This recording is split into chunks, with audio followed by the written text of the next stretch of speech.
Yeah, it looks like I have control. I don't use Okay, Zoom cool. very often. So, are you planning on doing any slides or presentations? No, Okay. I open my mouth, words pour out. Okay. All right. Yeah. So then I think this will be pretty straightforward.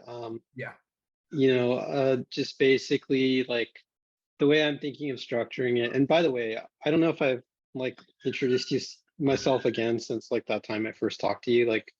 Um, I just was on the Reddit call that day and I was just like, oh, this sounds really great, I just wanted to, reach out to you. It seems like you had some experience like working for a few of the big tech companies. And, I just wanted to kind of like, do sort of like another version of that talk, like another like not necessarily a sequel, but just kind of like, another like update on like, things because people can ask different kinds of questions each time. absolutely. Every group's different. Every mood is different. It's fascinating. Yeah, yeah. So I've been doing these meetups for almost like I want to say, maybe 10 years. Mhm. When I first started, I was a very juniorish developer in Los Angeles. Mhm. And I was just kind of learning to code by myself. And I really needed help with like a lot of the fundamental stuff. So I used to like just organize these meetups as a way to just kind of like meet other people who were doing the same thing I was doing. Over time, it just kind of grew. People liked the idea, and because I was doing on meetup.com, people would just come, like really show up. Fast forward, fast forward, fast forward. Now, like we're in 2022, and everything's kind of gone remote because of the last 2 years.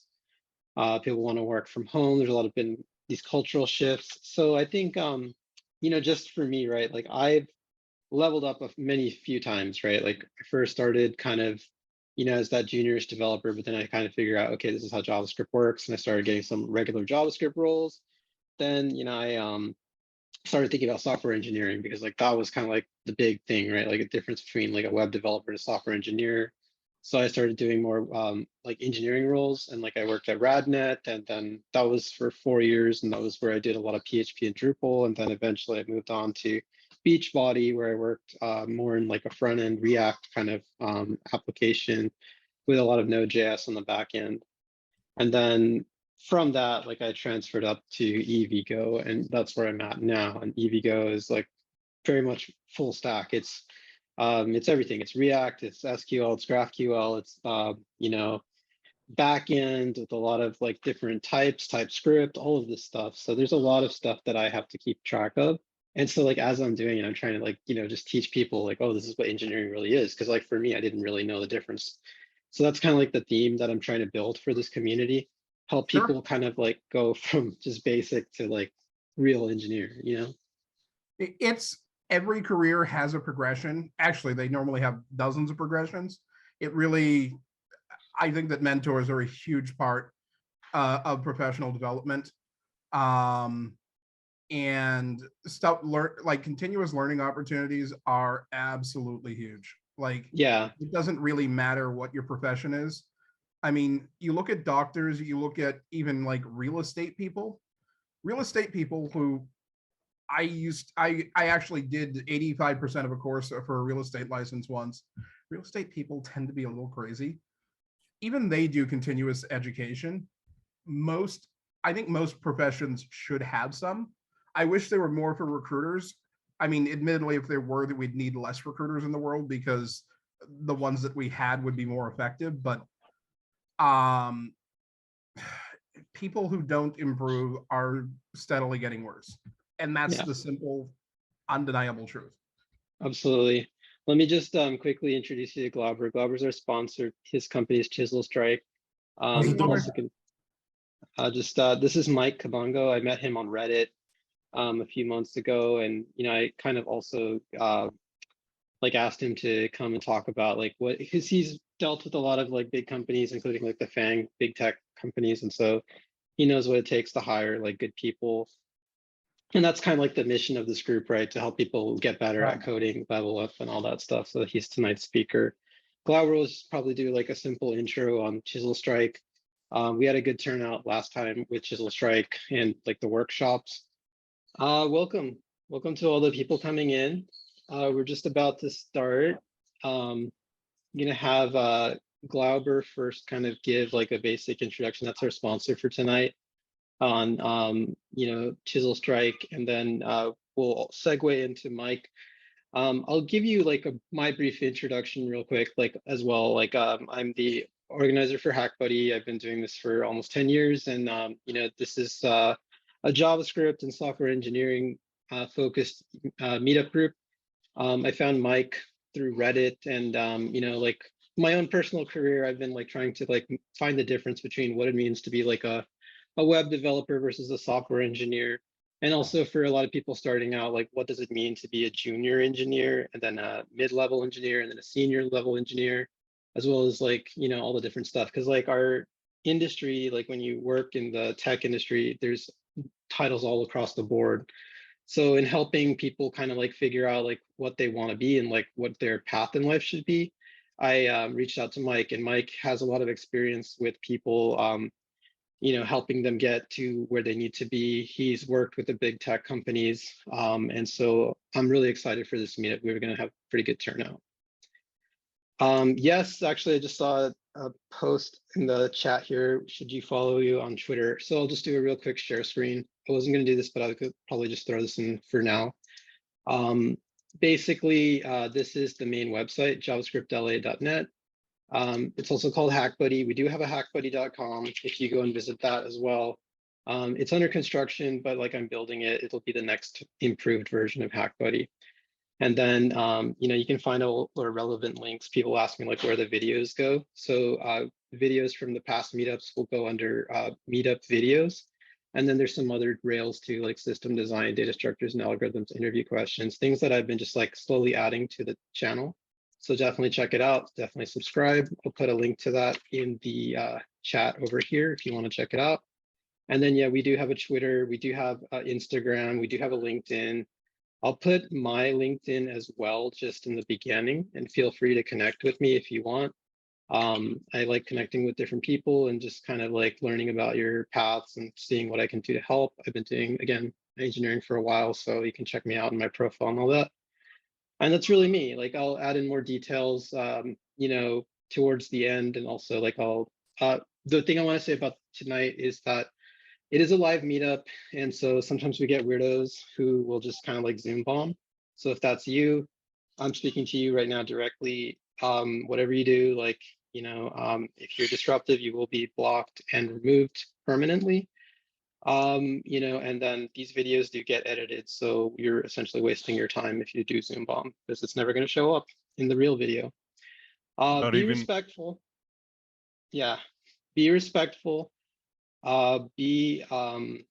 If somebody wants to ask a question, we do allow people to speak out freely, but I would prefer that you use the chat first, so that way, like, we have a chance to kind of let Mike decide whether he wants to answer the question or not. And then from there, like we can speak live. But yeah, I usually defer to the speaker. And that's pretty much it, just normal etiquette, please. All right. Thank you though for coming, and we're excited to have you.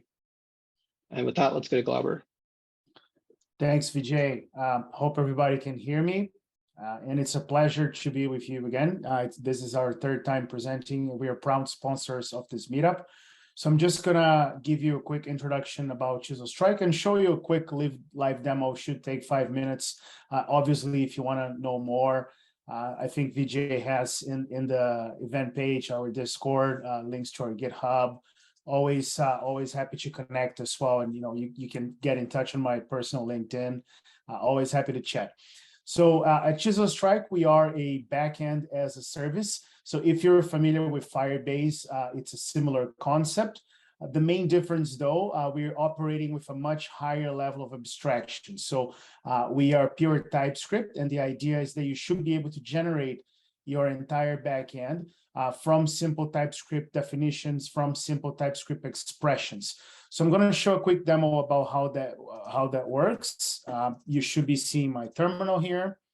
Let me just take the Zoom stuff because now I can't see my terminal. I've got a bunch of Zoom windows in front of it. But getting started with Chisel Strike, this is the local development version, what I'm going to show. So essentially, you can do all of the local development in your machine. It comes with an embedded SQLite-based database, and then you just deploy the end result of that should you want to the Chisel Strike platform. You can self-host as well. I mean, we're open source, but obviously, the idea is that you'll be able to do a hassle-free deployment to our platform. If you do create, that's the Zoom window again. Let me see how I move that to the bottom. So you can create a project. It will create, through npx, installing the dependencies.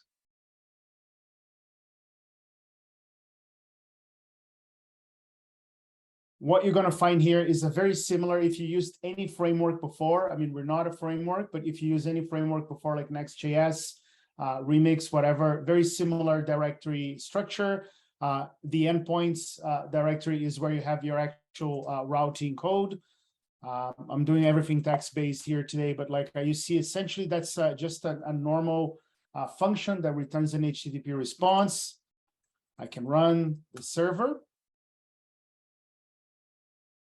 And then at this point, I'm just to keep everything text-based using curl. Hello. All right, so here's the string we're printing. I can live come here and change the code of this endpoint.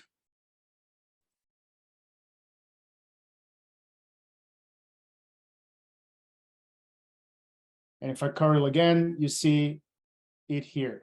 Obviously, this is really just basic HTTP routing, nothing very interesting here. Things start to become interesting when you define a model. So let's say, for example, a user. So you're gonna import a Chisel entity from Chisel Strike API. And then here you just really define a JavaScript class. It's TypeScript really, but export class user. This is how you tell Chisel Strike that this is something I want to persist. And then you would add something, for example, like name, which is a string, and age, which is a number. We check on the terminal here. Now this model is defined. And you can now write endpoints really just using this class. You will notice here that unlike an ORM, I haven't messed with anything like database related. You don't tell us that this is a primary key or this is not. I mean, Chisel Strike does all of that mapping. And as a matter of fact, this can be used not only with databases. We published an article last week in which we show a new feature in the new version of Chisel Strike, where this actually gets mapped to a message queue. So, I mean, you can have really complex backends, including things like message queue, just from those TypeScript declarations. Simplest endpoint possible is just a CRUD endpoint. So you can come here and do import user from models user. And then export default user CRUD. And there you go. You're going to see that everything reloaded. So this is the simplest endpoint possible, and we've done it essentially in under a minute. So HTTP localhost 8080 dev user. You will see again, this is a CRUD endpoint fully working. It's empty, but we're going to add some JSON now. And then the name is going to be every time somebody enters, it takes focus out of the terminal for me. But the age, no, not that. Sorry. So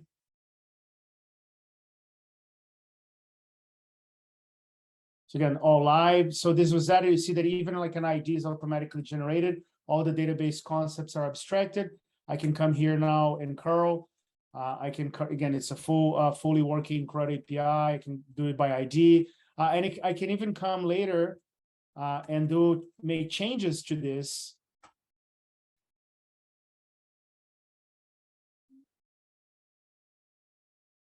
And then automatically all the migrations are done. You didn't have to worry about like migrations, altering tables, schema versioning, anything like that. So again, this is our live demo. I really prefer to do it like just a live demo instead of a presentation, which might not mean anything for you, the listener. This is where I stop. If you want to know more, Vijay put the links in the chat. We're always happy to talk to you on Discord, GitHub, whatever. Send me direct messages as well. Always happy to chat, hear your feedback. And the next step from here, if you're interested in Chisel Strike, will be essentially just deploy that code into the Chisel Strike platform. Unfortunately, I cannot stay for much longer today. It's pretty late where I am, but I wish you all a fantastic talk today. And Mike, best of luck. Thank you. All right. Have a great night, Glauber. Thanks, Glauber. Okay, Mike, feel free to start whenever you're ready. Hello, everyone. Thank you for coming tonight. I hope I don't disappoint anyone. I do know one of the names in the chat room. Hello. You probably saw my bio, so I will keep my self-introduction fairly short. I broke into tech recruiting working at a staffing agency doing contract embedded development. My next job was at a product development engineering company where I recruited everything from electrical engineers and mechanical engineers to front-end developers, embedded software, technical project managers who had that engineering background, and then technical salespeople as well. And I left there. I ended up working a contract for Google, hiring level 6s and level 7s for software folks. And now I'm working at a startup as the first recruiter in the door. April 25, I was employee number 26. We're about to cross 50. We'll probably hit 75 by the end of the year. For me, interviewing there's a couple of really simple rules. The first one is way too many people get nervous about interviews. So rule -1, and y'all should feel encouraged to write this one down. All an interview is, from your point of view, or a large majority of the interview, is talking about what no one is a better expert on than you. What it is you actually do and are capable of doing and are interested in doing, period. Your boss doesn't know how long it takes you to figure out which code to use, which library to use, how to debug, how long it takes you to debug a particular line. You do. They don't know whether you genuinely prefer to work in Python or R when you're doing data science, or whether you really love one language or another. They might be able to tell from the results which one you're better at if they're sufficiently technical themselves, but literally rule -1 is, it's talking about your experience, your ability, roll with it. Rule 0 is, of course, if you can't communicate it, you might as well not know it. That is one of the most fundamental things. I have met people who I know are really good at things, who can demonstrate it by doing a project, but communication skills isn't just for the people who go out and find the customers that keep your company in business. Particularly now where everyone's remote and you can't just walk over to someone's desk with your laptop and show them a file it would take 4 hours to upload to a server that they had access to. You have to be able to explain to people why you make decisions, how you make decisions, and do it comfortably for everyone. I used to be in sales. I spent a long time there. One of the rules I had when I was training people, when I was hiring people, is you don't understand something if you can't explain it in at least 3 different ways. Really soft way of defining this is, you can't explain it to a reasonably bright 10-year-old, a professional who's reasonably functional but doesn't work in your field, and someone who's roughly a peer or more experienced than yourself. You need to work on it. And when you're setting up for interviews, when you're getting ready to interview, even if you're really comfortable at your job now and you maybe just want to be able to move to a different team, write it out if writing works for you. Pace around your living room like I do and talk things out. Find 2 or 3 different ways to explain it. Pick the simplest way for you first, and then go forward and reformulate it until you know other people can do it. The guys were nice enough to send me a list of questions ahead of time. I'm going to run through some of the most important ones that I think cover the most ground. One of them was, I've been turned down a couple of times due to not being memorable. How do I change that? Express yourself. I'm not saying you need to do an interpretive dance every time you explain a line of code or something like that, but ask questions that show that you are interested in the company, interested in the project, that you took an interest and had volition in some of the things that you've done. Ask the interviewer about themselves. People always remember things about them. One of your questions when you're talking to anyone during an interview should always be, why do you like your job? How did you end up here? Why do you stay? Something in that vein. One of my personal favorites is, if I made an offer, why should I take this job? You get a little bit deeper into it and you're asking questions the average person doesn't ask. You're showing interest. People know when, or people are more likely to believe you're interested when you ask questions. I mean, I get excited and sometimes forget to ask questions too. But you have to just write them down the first few times you're interviewing until it's natural for you. Let's see, should I research about the role and company? Yes, briefly. Look at their website, look at sites like Owler or Crunchbase, or pick a business intelligence site. Just get enough so that you can ask like 2 reasonable questions about the product and let them roll out. Any company that's actually expecting you to be able to write a 27-page college paper about the company, run the hell away. Let's see. Why are companies asking what questions like, what is your mission in life, and what they expect to get from my answer? They expect to find out whether you're a functional adult or not. Can you be trusted to work with the rest of their team and not cause problems that are going to drive other people away?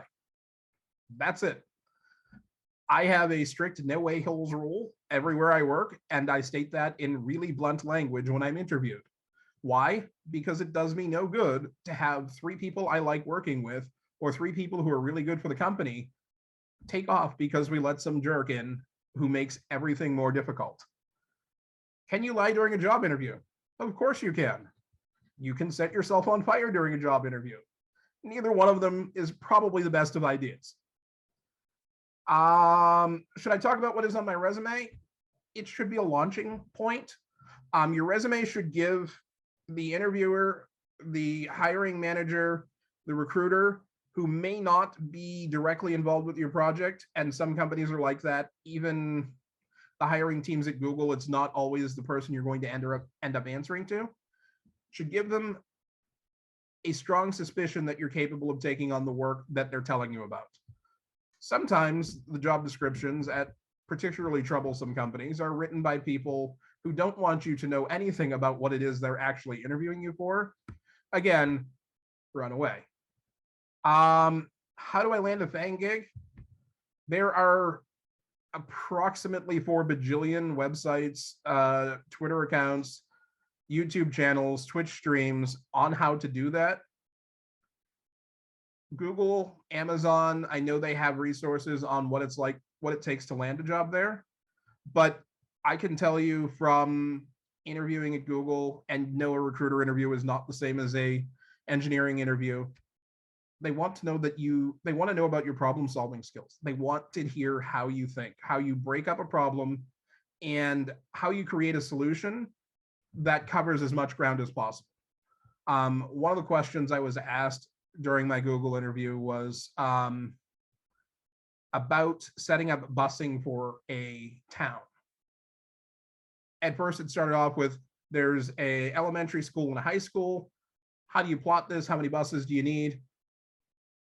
Stage 2 was, okay, so they want to cut down the number of buses. You're in complete charge of the education system and the busing.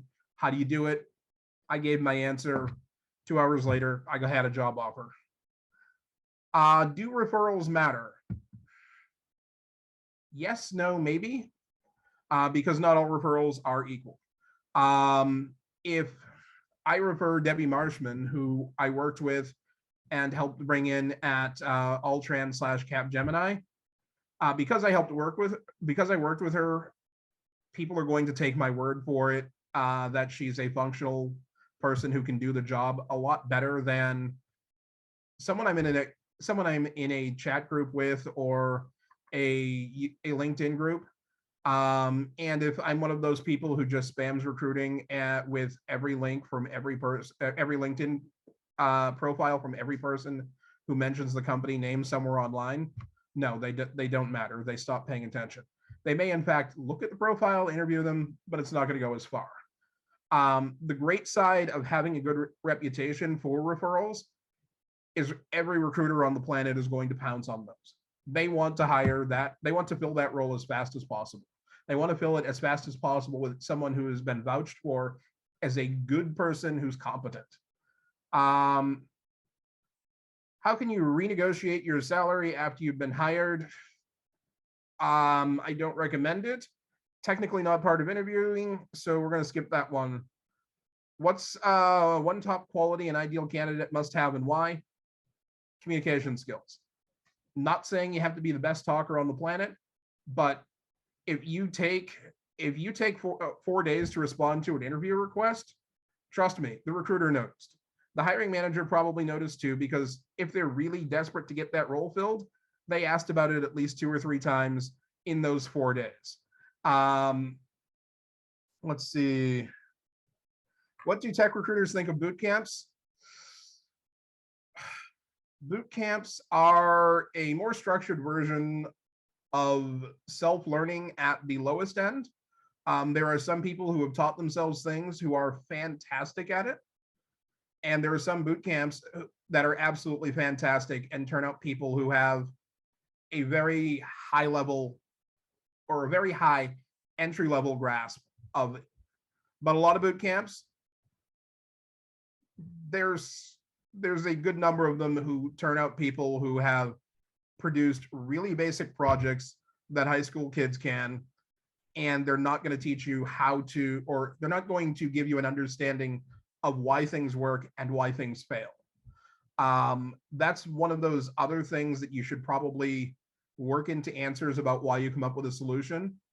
You know, the hiring managers that I've worked with who I had the best results with always gave me a rundown on why they passed on candidates, why they accepted candidates. The candidates who explained or who could design a robust solution, something that was going to stand up to scaling, something that was going to stand up to changes, whatever happened, that was always big with every single one of them. Let's see.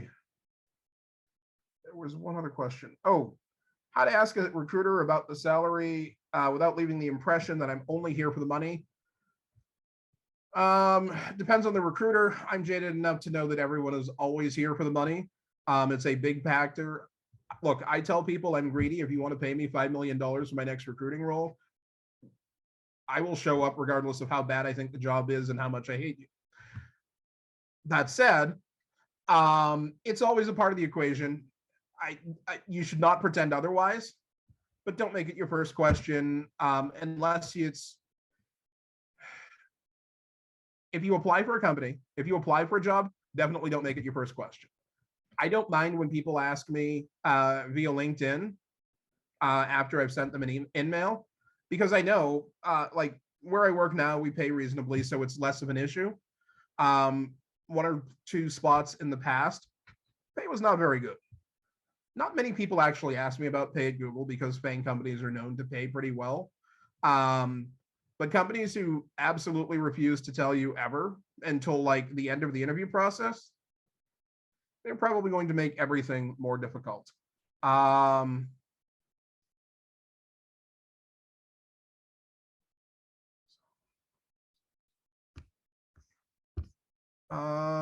What is, I can't quite see that question. Damon, can you unmute and ask your question? I can't, it doesn't look like I can read it all. My sincere apologies. I'll say it out loud. So the myth is the first person who says the salary loses. Oh, what would you like? Oh, what do you have? Oh, what would you make? Oh, could you offer? That's my question. If people are treating the interview process like a game of bloody knuckles, you're definitely losing, regardless of whether you get the number you want or not. I ask people what they want for a very good reason. If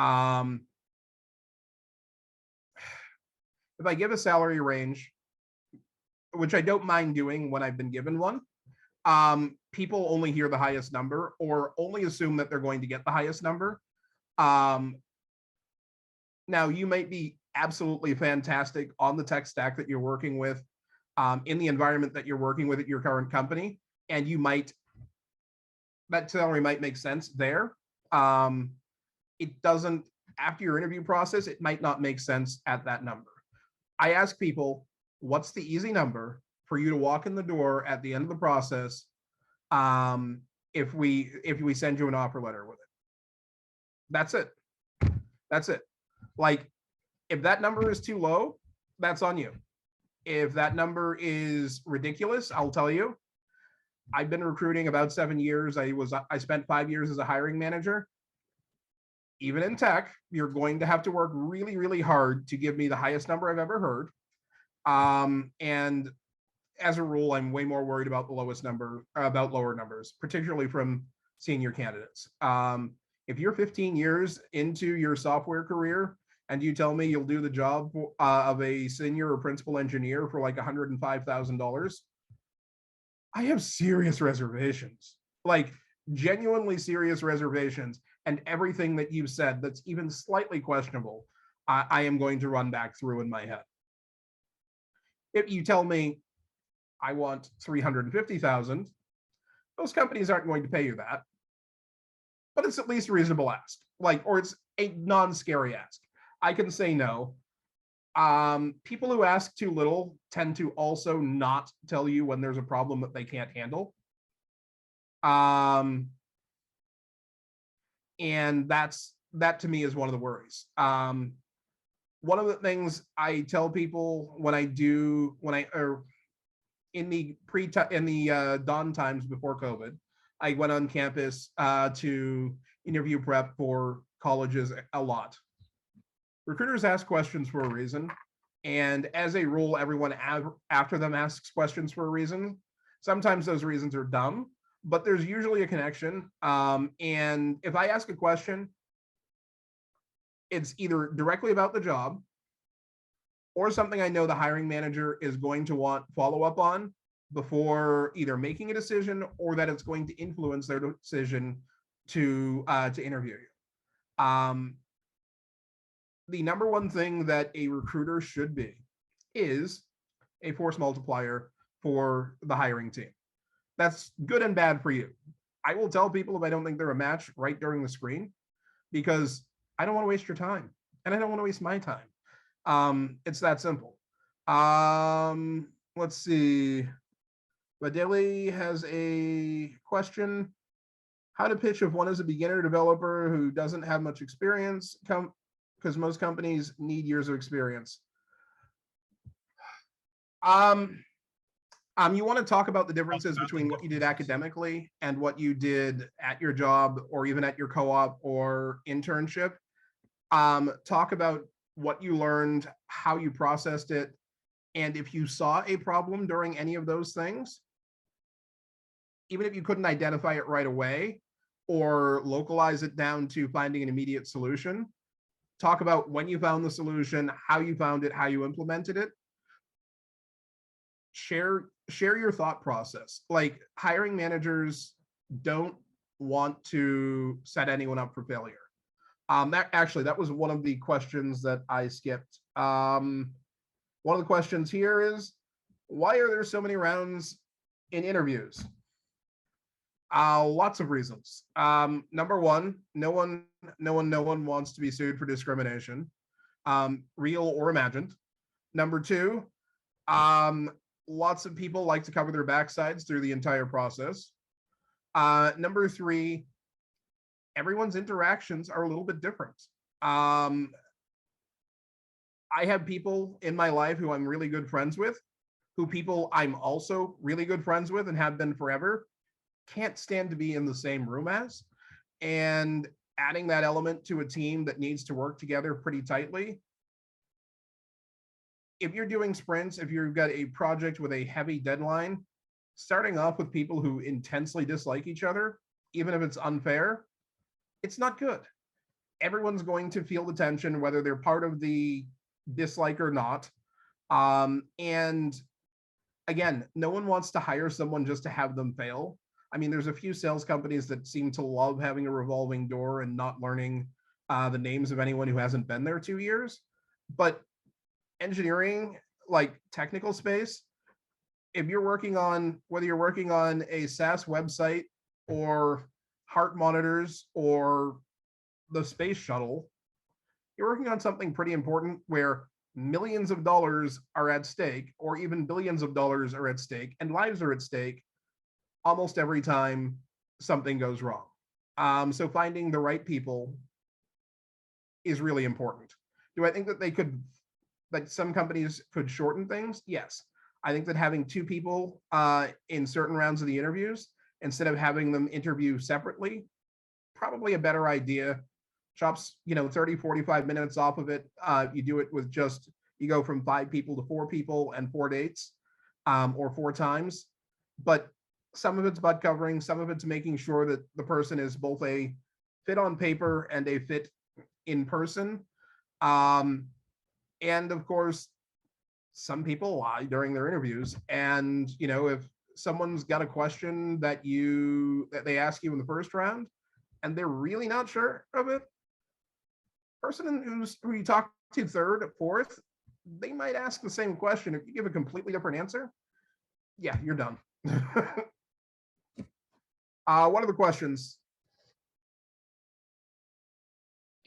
So far, these are great questions, but definitely, yeah, keep them coming. Keep them coming. We have one from Alexander Tyson. Alexander, let's see. How do you navigate job market and not getting responses for interviews? Any advice? If you're not getting at least a 15 or 20% response rate on your resume, it's your resume. You are not communicating in writing what you're doing, how you're doing it, and why you're doing it. Engineers should always have languages, tools, libraries, what type of product it is. I mean, you don't need to, please don't ever upload the schematics for whatever it is you're working on or the design documents. That will get you into a lot of trouble. But again, someone on the other end of that resume needs to look at it without knowing a thing about you other than that you applied or they pulled your resume out of Indeed or ZipRecruiter and say, yeah, this person is worth my time. And it could be a hiring manager if it's a company that's short on recruiters. It could be a recruiter who's just moved into tech. It could be a recruiter like myself who's done almost exclusively tech. They need to look at your resume and say, hey, yeah, this person lines up here, here, and here. I have a question about that, but I can ask that in 30 seconds. If I look at a resume or LinkedIn profile and all I see is job title, city, and the name of the company, I have legitimately zero reason to ever reach out to that person. They've demonstrated they're not willing to put any time into advancing their career because they didn't put any time into their resume. Let's be really, really, really, really honest with ourselves. Your income affects literally every other part of your life for your whole life. Housing, food you eat, medical care, travel, what you do for fun, where you live, car, everything else. It's probably the most important thing you're ever going to write. If you have questions, there are a lot of good recruiters on LinkedIn who give out great advice. There's Amy Miller, there's Adam Karpiak, he's more accounting. There's Kristen Fife, there's Hillary Wagner, interviewed with her over last summer. There's a lot of good people who give free advice. I'm not saying that the resume writers are all snakes, but if they're charging you a couple of $1,000s to write a 2 or 3 page resume, what are they doing for you that the person charging $250, $200 for that same amount of service? And are they at all familiar with your field? Like, a lot of those people never recruited, never were hiring managers, were never engineers. Their actual knowledge of how to shape a resume for the hiring manager recruiter audience, it's a little bit suspect. And it's not the same for recruiters as it is for salespeople or for project managers. They're different specialties. Like, you look at, if you ever get really bored and you look at recruiting ads, technical recruiters, the number of people we're supposed to hire in a given period of time, way lower than the people hiring like accountants and salespeople and general admission people, because there's so wide a proliferation of different tools and techniques in the technical field that it's just harder to sift through, much less actually get interviewed and in the door. Looks like there's another question. This one from BZ. And then there's one above from Syria as well, just so you know. Oh, okay. I'll scroll up to that one in a second.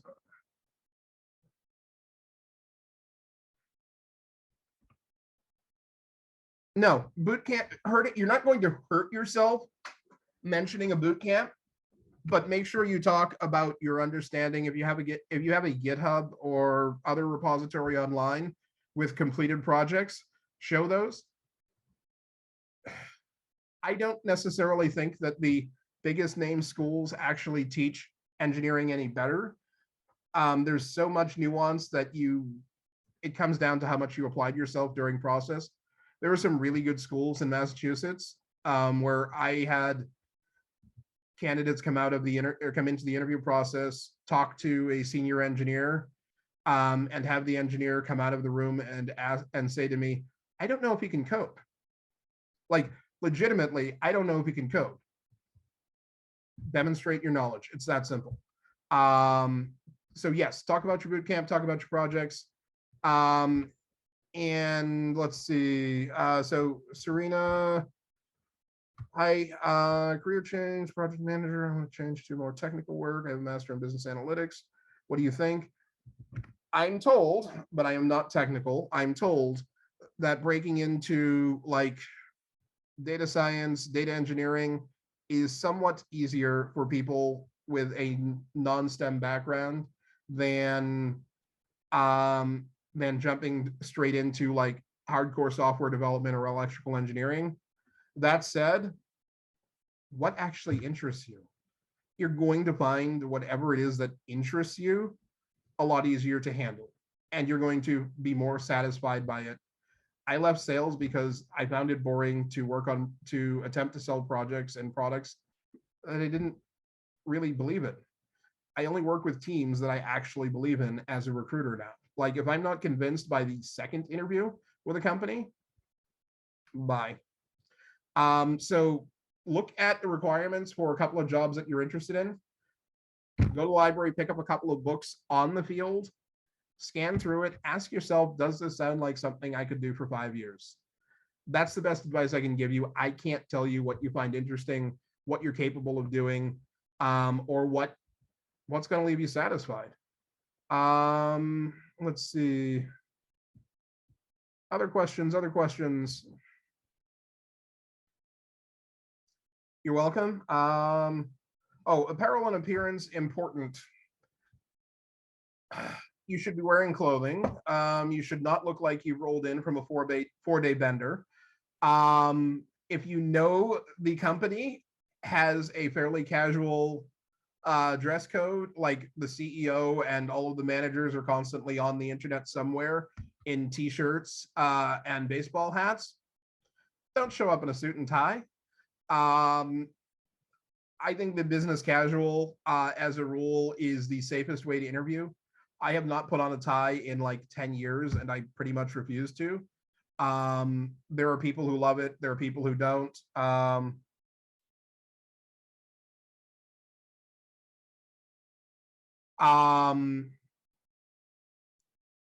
are people who love it, people who don't. But yes, that said, a lot of companies have a lot of tattooed, pierced, dyed-haired folks. It really comes down to the company. Look at the LinkedIn page. Look at some of the company pictures from holiday parties. If everyone's wearing a three-piece suit all the time, for some of us, that's a great environment. If you look and you see if you're one of those people who's pierced, who's got face tattoos, whatever, and you see a couple of people like that, more likely to be your tribe. It really is that simple. Oh, Vijay asked a good question. Remote, hybrid, or work from home? For me, I hope never to work in anyone else's office again. Several of my really extroverted coworkers, and I'm not, people think that most recruiters are heavy extroverts. I'm not. I can legitimately go 4 days without talking to people if I don't have to. It really comes down to what works best for you and your physical and mental health. What works best for what you can get a company to agree with, and the type of work that you're doing. If you're a functional test engineer working directly on someone's robots, you're going to have to be on site at least a reasonable percentage of the time. If you're developing front-end code, you probably don't need to be on site. If you're doing back-end code on physical servers located in someone's office, you may need to go in and touch them every once in a while. Same if you're an IT person. I think that people should try and do what's best for them whenever possible. And that said, if the difference is doing one or the other versus being homeless, get the paycheck. Get the paycheck. It's easier to find a job when you're still working, have electricity, and a phone that works. Not rocket science. Let's see. Larry, let's see. What skills, indicators, qualities do you look for to differentiate junior level engineers to the next level and the level above that? Depth of understanding. I am not an engineer. I do, however, know that if you tell me that you're developing websites using Smalltalk and the Phoenix framework, and you're doing it all on a NoSQL or on a SQL Mongo database, that you're full of stuff that belongs in a sewer. There are the really good engineers who have been in the field, whether it's 3 years, 5 years. They can look at the designs, the architecture, and the individual components for a piece of software and say, this is where it's going to break down. If this doesn't work 100%, these are the dependencies. These are things that might not necessarily need to be there. This needs to be optimized. This is perfect. This is perfect. I wouldn't do it that way, but that's going to be functional. And it's really one of those things that I've not seen anyone in their second semester of comp sci who's at that level. Now, some people do it 2 years out of school and they're amazing and they tend to get rewarded for it. Some people, it takes 10 years, 12 years to get anywhere near that level. Some people never get that level, but they're really, really good at executing their component. They just might not see how it connects or be able to project through their design choices how it connects to everything else. Let's see. There was one more question. Oh, slow down or freeze. The answer is yes and no. This is my very personal belief, backed up somewhat by the numbers and watching the layoffs and communicating with other recruiters. the really big companies, the companies who did explosive growth during the shutdown to the pandemic when everyone was staying home, and they built their business model off of things continuing to be that way forever. And the companies who overhired because they were afraid of attrition during the pandemic, the height of the pandemic, those are the companies who are doing layoffs. There's a few more that have hit the obvious end of a production life cycle, and they're looking to and they're just scaling back people because they don't need them. They don't have work for them. They're just going to nurse that product with minor updates forever. You know, the toast, you know, you look at it as it might be a software product, but walk into Best Buy today, the toaster that's $24.99 and sitting on the shelf there, same basic design that company's been putting out for 20 years. They don't need product development people at that point. They haven't needed any to work on that toaster in years. And they make the company who makes that toaster, they're collecting money. They don't need to pay those people. Now, the companies that are hiring, and if you go back to the beginning of August, I actually posted links from the jobs report. There were a lot more hires, more than 500,000 new jobs filled in August. It's mostly the smaller and mid-tier companies that are hiring who were conservative about growth during the pandemic, or some of whom just launched during the pandemic and are getting back to it. So yes, Netflix laid off people, and yes, Google didn't renew a lot of contracts, and there's been layoffs. When you look deeper though, they're fairly small layoffs. You know, Google has 135,000 people. Netflix laid off, I think it was like 6% of their staff. Yes, it impacts every one of their lives. Unfortunate. But we're not talking about like the dot-com bubble when that burst and entire companies were shutting down, and you were seeing 25, 35,000, 50,000 people let go multiple times a week. I would refer to this as the great rebalance, because the companies who have a currently workable business model are absorbing talent, and the companies who had to tweak theirs are shedding it. It's something that you see all the time, but the media is bored about talking about diseases, so they're talking about layoffs. Hooray.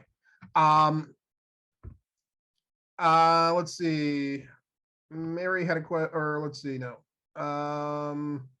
Mary, work experience in another field, but working with data favorable when applying to a tech job focused on data science. Yes, talk about the underlying similarities and go with it. Pick up the stuff you need to learn.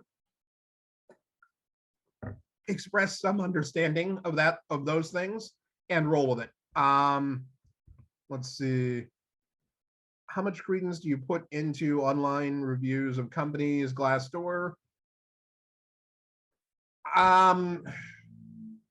Same as reviews for anything else. If it's one person saying one thing that's either super vague or specific to one office in general, might not be applicable to your life. If you notice that like 5 people who all put their reviews in over 6 months are saying almost the same thing, that's a worry. And I have certainly brought those up in interviews, and I have certainly had people bring those up to me when I was at past companies. So yeah, sometimes there's good reasons for bad reviews. There are bad managers who end up being punted and the problem is corrected, or something similar like that. It's a question worth asking. What are some red flags that candidates should look for about recruiters that they don't know? Are they actually connected to the company they say they are? Does the email address that they email you from match the domain or of the place that they claim to be working for? Are they asking you for money, your social security number, or anything like that up front? If it sounds spammy or scammy, it probably is. Really the only time you're going to get asked any like for anything like a social security number or something like that up front is if you're working classified jobs. And those agencies, there's very few that work with like that level. And the first question they're going to ask you is about your security clearance, or one of the first, or your eligibility to get one. So just let them talk. If they're really scammy or spammy, they'll out themselves. And obviously you're in control of what you do with your resume and your information. If you don't feel it's a good idea, probably stop. And let's see. Oh, there was one more question from Alexander. Had an experience with a recruiter and was told there was no job position available, and then they were back hunting for someone with same skill set 3 weeks later. That can be a number of things. It really can be a number of actually 100% legitimate things. Someone accepts an offer and then backs out. Someone accepts an offer and their references come back terrible, or their background check comes back terrible, or their drug test comes back looking like a chemistry set. Any of those things, or they accept or someone gets hired and someone else on the team leaves, doing something similar. Ask the question if you get through. There's a lot of stuff that goes on behind the scenes, just like there's issues that come up when you're developing software. Hiring people is not a neat process. It's a sausage factory. Let's see, a couple more questions. Income resources, levels of for income levels, probably the easiest, best way to find data that's got the most sources. It usually is a year behind. Bureau of Labor Statistics. Look it up for your job title, the job title that you're looking at, and your city, and maybe surrounding cities. If you're just outside Cleveland, it's a little bit different. The number's going to look a little bit different than the numbers just outside New York City, or obviously in the Bay Area. Those are everyone's numbers. Salary.com, levels.fyi, even Glassdoor. Those are all self-reports from people who probably used that website before, who decided to go back to it. It's not a completely terrible representation. It's probably not the most accurate, and you don't always have a way to filter how recent the data is. If you're looking at 400 salaries for a software engineer with 4 to 8 years experience in Topeka, Kansas, and 370 of those notes are 4 years old or more, probably not very useful for figuring out what you should be asking for salary now. Let's see. Next question.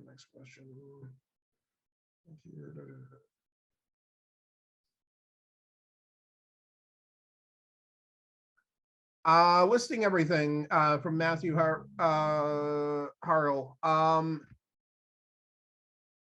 Skill clouds are way less useful to recruiters, to the hiring manager, than working those skills into the jobs that you worked on. Take that skill cloud out and you probably gain 7-8 lines of resume space that you can put to better use. Just smacking all of those skills into a 7-line deep, 30 words a line cloud. Sure, for keyword searching, it will pull you up. But if you only walked by a room in which someone else was using a language, it doesn't belong on your resume. If you haven't touched it in 15 years, let's see. Where are we?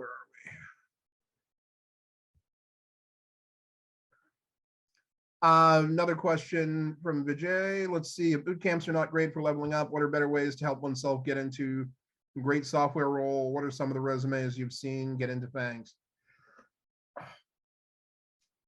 I do not remember seeing a person actually hired for a high level 6, level 7 at Google, who came out of a boot camp.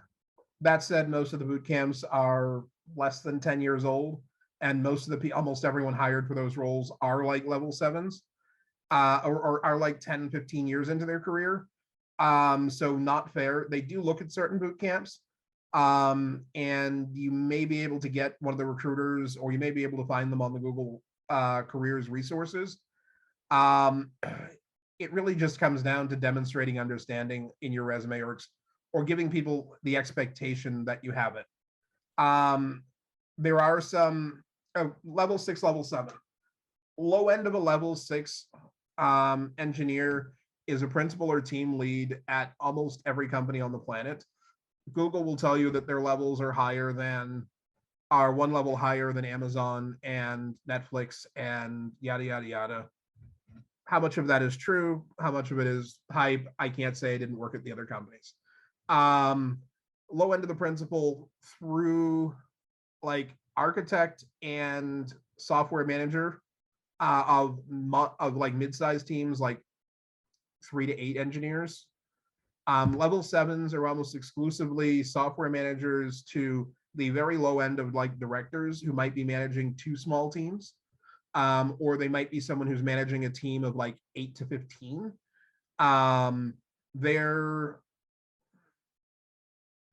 They tend to, for at that level, level 7s, they tend to be 20 to 25% hands-on. At level 6, they're almost exclusively 75% hands-on or more. In fact, they normally don't want to interview anyone for a level 6 position who hasn't been at least 50% hands-on in the last 3 or 4 years.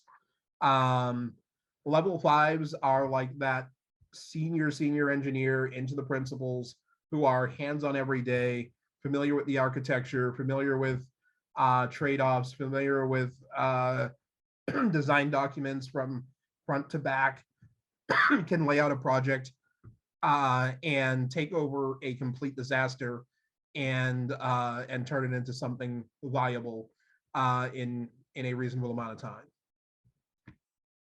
time. What other questions do we have? By the way, that was great. I was just curious about the levels because like I keep hearing these numbers, but I'm not that familiar with them. So I just wanted to, I get Totally some fair. context. It's a good question. I probably should have explained it a little bit better at the time. And Mary asked me a direct question, and I need to dig it back out.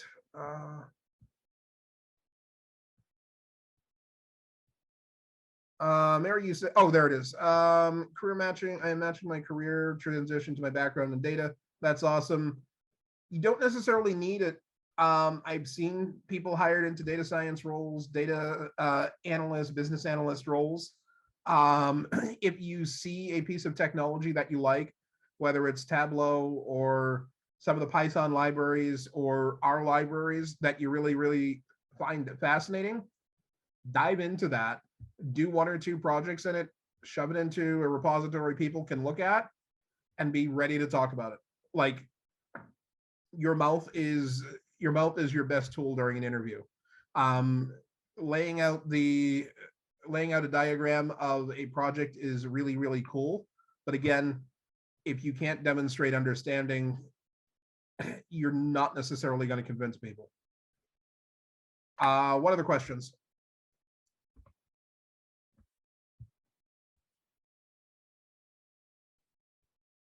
Got one from Jack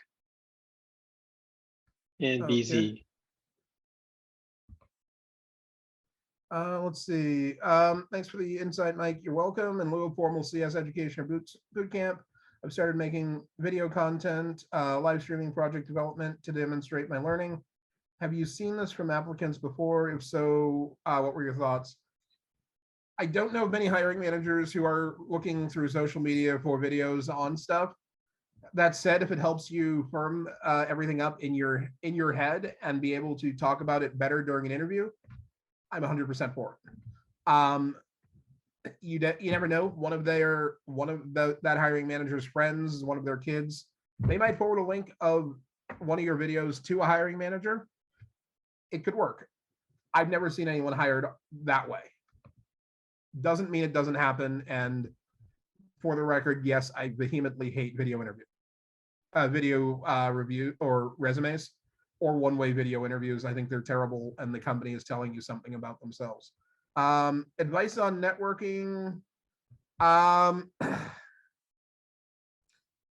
Networking should probably start wherever you are now. Everyone you know knows at least one other person. Everyone you know probably knows someone who's hiring. You can't just sending out blind connections to everyone on LinkedIn or pick your favorite social media site. Doesn't work. If you want to connect to someone on LinkedIn for the first time, comment on something they posted, reply to a comment that they made on someone else, and either follow them or add them. Say, hey, I saw you say blah blah blah, and I thought, or my reply is, or give them a reason to want to talk to you. Going to events that like this or events in person, always useful. If you're really especially bored and your company is doing like on-campus interviewing and things like that, or going to job fairs, volunteer to go. You'll get to talk to a lot of the young candidates. You'll get to see some of the interview process. And as you walk around the room, when you take a 15-minute break, possible chance you'll run into recruiters and engineering managers from other companies. Bring a couple business cards or have a barcode on your phone that they can scan and get your contact info. Don't expect networking to solve all your problems, but it can be useful. I do find a couple of candidates through my network every year. Some of them get hired, and I'm able to help some of my friends land jobs as well. I referred a couple of people to jobs where they interviewed. One person got hired last year for a job after I sent them along. It can work, but despite what a lot of the scum, gurus on LinkedIn will tell you, interviewing, networking is useful, but the vast majority of people are still hired by either applying to a job or having a recruiter reach out to them. Vast majority. Next category after those two is probably referrals from an employee. Anything else? I'll just add one thing, to give Mike also a little bit of a break, but thank you so much for speaking for almost an hour. So just essentially the whole idea of networking, I can probably speak to that a little bit. So I'm a great fan of Tim Ferriss. If you read his first book, The 4-Hour Workweek, I don't know if that is actually his first book, but in the first chapter, he talks about how he told his students who are probably from, I think he was at Princeton or something like that. I think that's where he was teaching. He told his students that they needed to, as part of their challenge, contact somebody famous. It could be a president, or it could be somebody who, is very famous in the business world, or a Hollywood actor. And he said that he would give them a trip around the world for whoever completed that task or something like that. And it turns out nobody was able to do it because everyone was scared. And I think this goes to show, right? These are Ivy League people who, have these amazing degrees, but even them, they can kind of feel scared and, not have enough courage to do simple tasks as just contacting somebody. And some of them tried, but they kind of felt oh, I failed. Why are you asking me this task? I can't contact, Jennifer Aniston, she'll never respond to me. But the point is that in your network, right? And I love this quote, right? If you just make it a point to reach out to people, like I did with Mike, right? I just happened to hear him on Reddit, and I was just this guy's great. I want him to be at this group. I didn't know if Mike was actually going to respond to me. You could have just said, no, I don't know who you are, right? But I take a chance, and I always kind of think you know what? it's worth it for me to just like say hello to, you know, tons of people. And so I also do the LinkedIn thing. I also try to like talk to a lot of people. There are a lot of really great people on LinkedIn, so I can vouch for that. And a lot of those great people who are really, really super smart working out like some of these big companies, some of them just like ignore me, like I'm like a fly to them, right? But other people have like actually connected with me, and I really feel great about that. And, you know, I just kind of show every day, like, you know, that I'm willing to learn, I'm willing to improve, you know, even though like I'm quote unquote like some senior software engineer or whatever, right? Level 2. You know, I feel like I can keep going. I keep getting better. You know, like there's nothing like behind me is like, you know, a picture of Kobe Bryant, and then there's a data structures and algorithms posters, so I don't ever forget that stuff. So I'm just like constantly improving, always like trying to get better. And, you know, like networking is free, right? Like it costs you nothing literally to do that. You can just take 15 minutes out of your day every day and just talk to like 5 people, and who knows, like you might hit like a famous person at some point. So to me, like it's really great. All right, I think we got some more questions here. Absolutely. Let's see. So BZ, advice for new hires if and when we land a job. When, not if. Survive or nail the first couple of months, especially if we feel confused about the assignments and nervous in general. If you feel confused, ask a question after you put a reasonable amount of effort into figuring it out. The hiring manager wants to know that you've at least tried to solve the problem, at least after the first couple of times. Sometimes it's obvious, sometimes it's something really weird. And that's in any field. So try and solve the problem, ask questions, and it doesn't necessarily need to be your hiring manager. If you find a coworker who you know is chatty, they're always on Slack or whatever your instant messenger of choice at your company is, and they're always talking about this or that, probably a great person to ask questions to. They've either done a lot of stuff or know people who have done the right stuff and can easily point you at the right person. I think something you should probably ask during the onboarding when you land a job, if I can't get a hold of you in a reasonable amount of time, this being your hiring manager, who should I contact for a technical question, or as like just to use as a sounding board? That, and you know, there is way more stuff on the internet than you think there is. You can almost always find the answer to a question if you know how to ask the right question. I know the engineers who have never asked a coworker a question in years and years because they can find everything on YouTube, on somewhere on what is it, Stack Overflow or one of the other similar sites. But put a reasonable amount of effort for the size of the problem into it.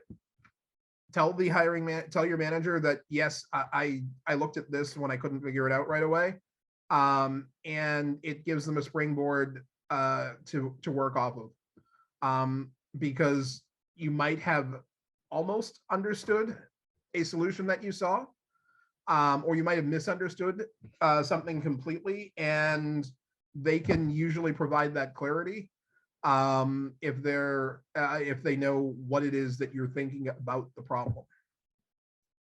But for the love of God, don't just say, I can't do this, do it for me. You'll find yourself with a pip at best really, really quick. Let's see. That's one. I scrolled down too far. Nope. About networking, check out. Oh, that's not me. That's not for me. I think BZ kind of was asking about, do you have advice for new hires? So like after you get the job, Yeah. like how do you survive? Like, you know, how do you feel like you're not an imposter? You just got there by dumb luck. Realize how much effort people put into hiring. Without exaggeration, I had admittedly, this was a senior role. I put up a role at Ultran for director of project management. I got over 700 applications just from LinkedIn, not from any of the other sites. I ended up interviewing 2 of those people. 2. We didn't actually hire either one, but that's the workload can be really, really high. When we hired entry-level people, we might interview, or they might interview 30 or 40 entry-level candidates and hire 4. That was a fairly good ratio for the schools, or depending on which school. It was sometimes as high as 15 or 18 to 1, which generally represents a failure somewhere in the process, either in selecting candidates or just having the right person doing the initial technical screens.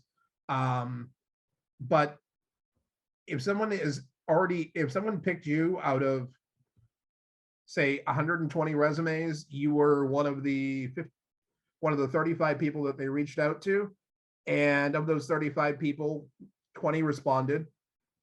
Those 20 people all screened, pass along 8 or 9. One of those people gets the job. You're not faking anything.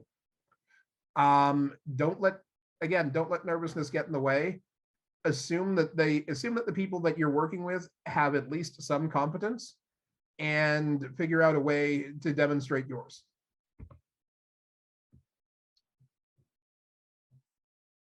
Absolutely. Do we have any more questions for Mike? Mike, I want to again thank you for your time. It's been amazing just listening to you. Oh, looks like we got one right there. Job search burnout. Number 1, don't search every day. Like, legitimately 3 days a week. I'm going to actually write this post tomorrow, but the short version of my job search routine. I'll go through the jobs whenever I get to my computer that day. I'll open up all of the ones that I think are interesting in different tabs. Then I'll go back later and read them through more thoroughly and apply to, like, very early in the search, I might apply to as many as 15 a day. After I'm getting interviews, especially if I'm deep into interviews, I might only apply to 3 to 5 in a day, simply because there's only so much time that you can spend on the phone or in video chats. During my search last summer, there were a couple of weeks I legitimately spent 25 or 30 hours interviewing. It's really exhausting, really, really exhausting. And take 10 minutes to prep for that interview ahead of time. One of the questions I got ahead of time was my LinkedIn. I already posted Vijay. Perfect. LinkedIn, you can get me there. You can get me on Twitter as well. Just mention you saw me here and I'll connect. I don't always connect to everyone. Where was I? Oh, 3 days a week, 10, no more than 10 or 15 jobs. If you think you see a warning sign in the job description that these might not be people that you want to work with, you may be right. You'll also discover, if you pay enough attention, that there are just some industries you don't want to work in. Like, I personally found that interviewing for fintech jobs always ended up with me asking how these people don't drown in the shower. But I might be a little critical.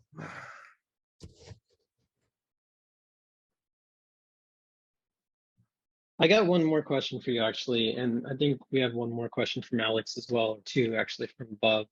But just really quickly, I think, like you were mentioning, and I didn't want to forget, but do you have any advice for people who are trying to seek higher level roles like manager or director or even VP? Like, what's the game plan to get to that level? You know, like, everybody always kind of asks, like, how do I become a software engineer? But I think, like, beyond that, like, how do you sustain that? And, like, how do you, like, move to, like, that next level? What do you need to be doing there?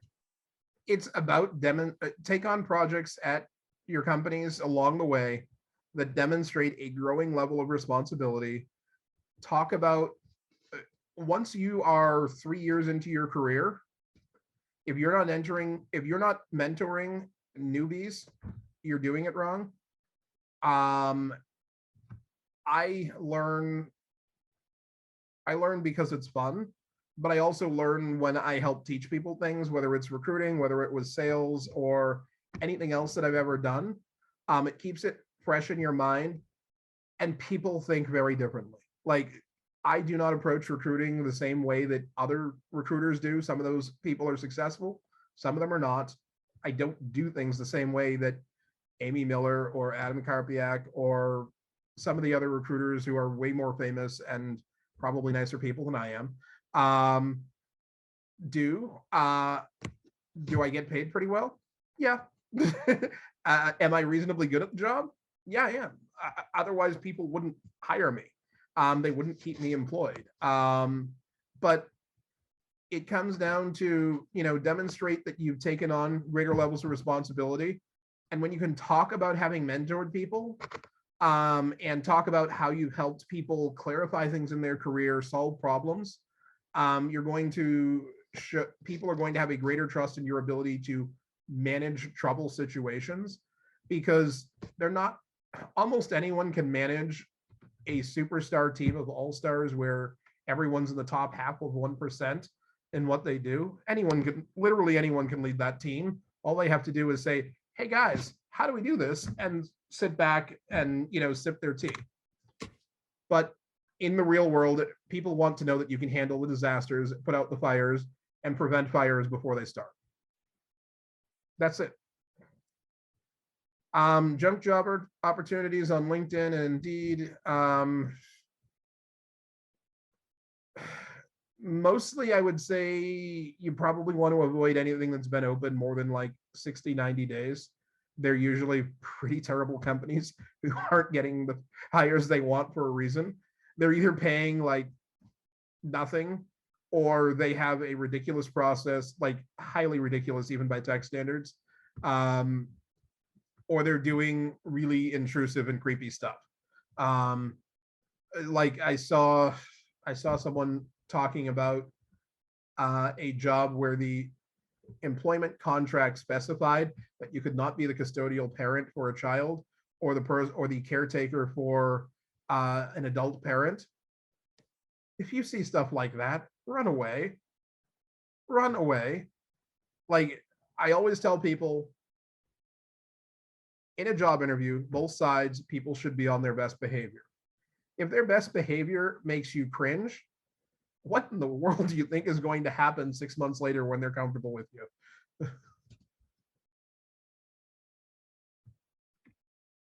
Let's see.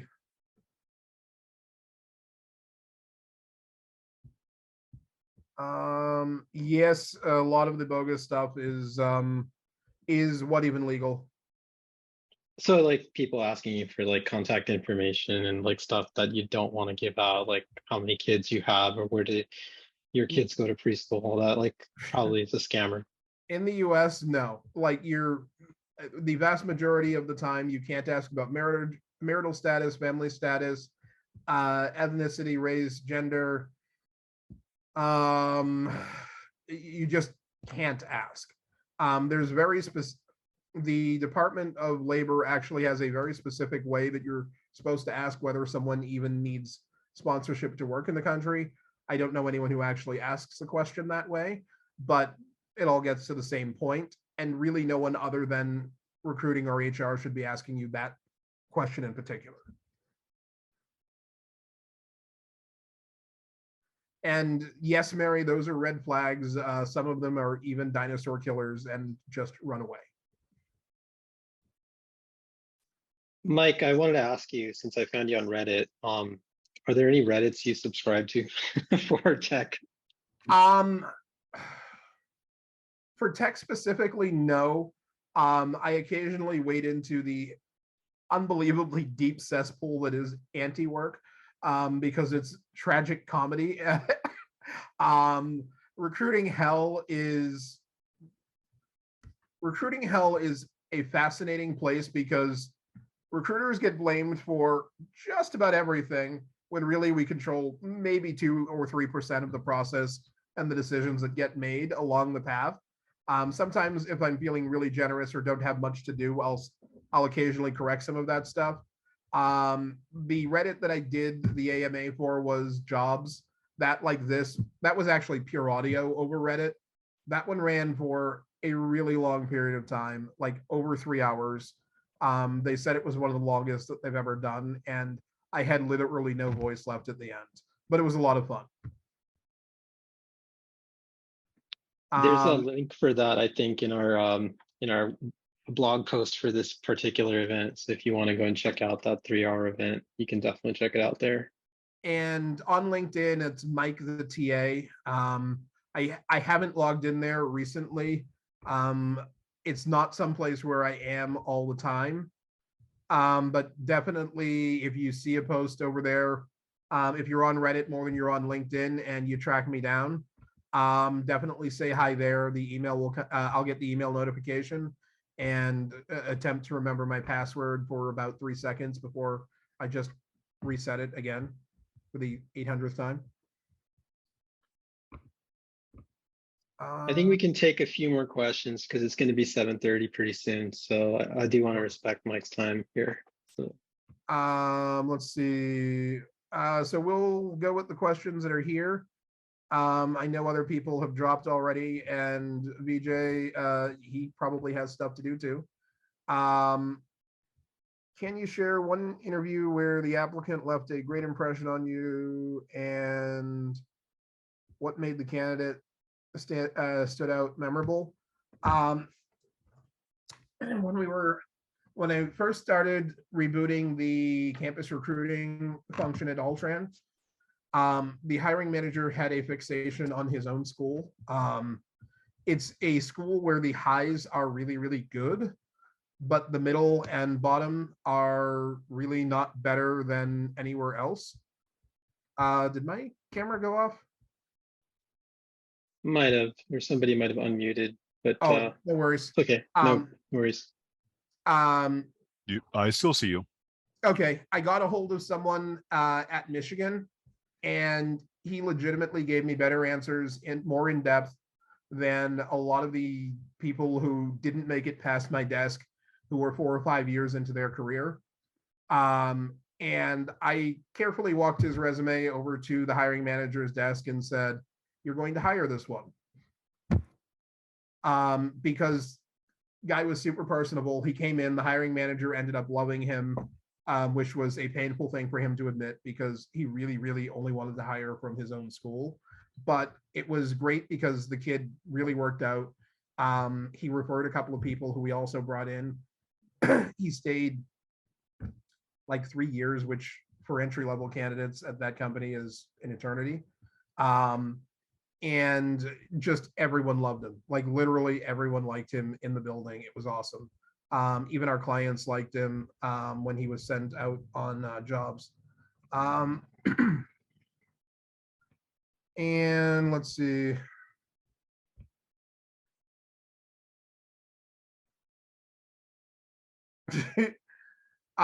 Yep, Larry, you're 100% right. If someone's asking for more experience in something than it's existed, at least the person writing the job description or editing it, nope, hard no, walk away.